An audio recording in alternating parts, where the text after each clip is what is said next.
What a pleasant morning, everyone. We are the narrators of this group. I'm Mary Santilan and I'm Jensen Jalla. And we're the Hondi. Today we are going to narrate the camping incident. A group of friends decided to encounter the Magula Falls.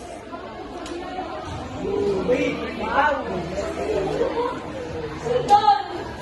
Bago na ako kilala, pero sa relaxing mo. Baka kami nulong dito eh. Oh, ano nulong? Wala kang babae.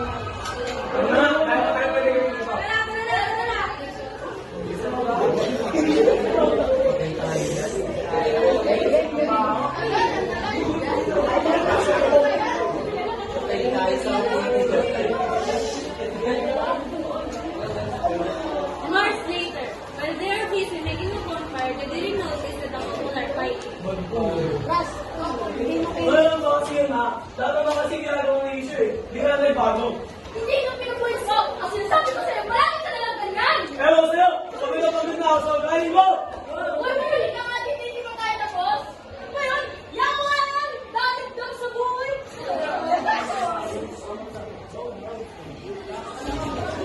Hours later, they noticed that Frank is not around anymore. Grabe ka na lang na tayo dito! Wala ka na tungkol! Wala ka sa tungkol! Kaya na lang ako nito!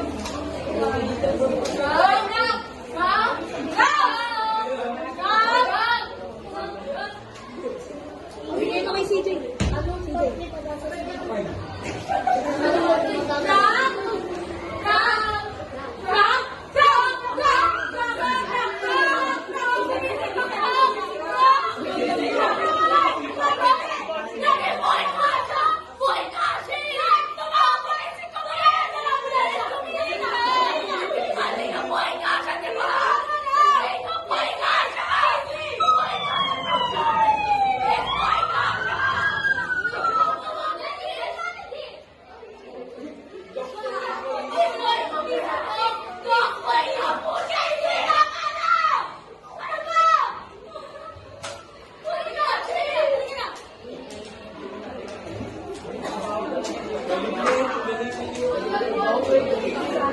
When they are ready, the ambulance, Casey started blaming everyone and went so crazy. So crazy,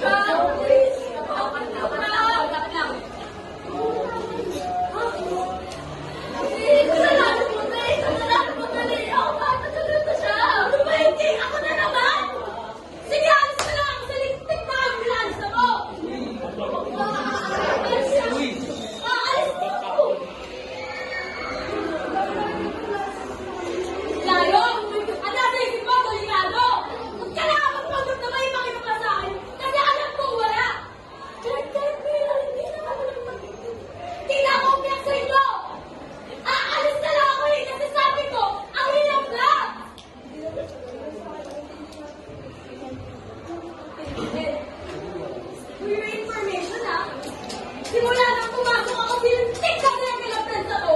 Wala akong ginawa kung hindi intindihin kayo. Kaya lalo na yung ugali yung wisip na babae yan.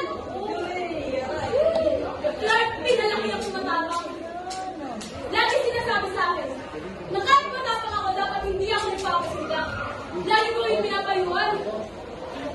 Lagi ko sinasabi, so para maging matatapang, dito ko yung pinagkakaroon. Dapat ito din. Pero bakit ako hindi ko kaya gamitin ko? Puro na lang ito! Ako na ako, Clark!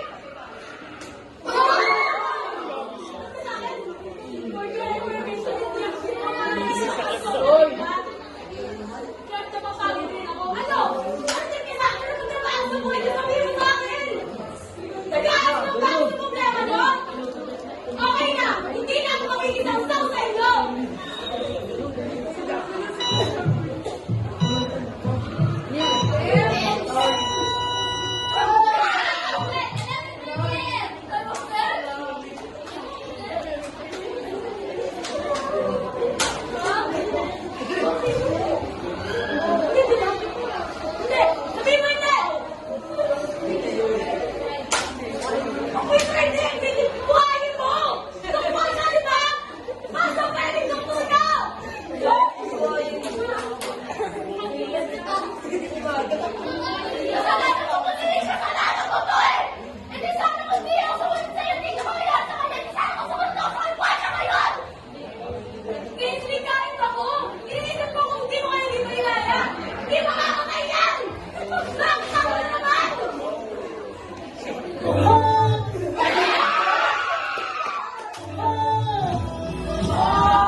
I hope we all touch your heart. Moral lesson. Learn to appreciate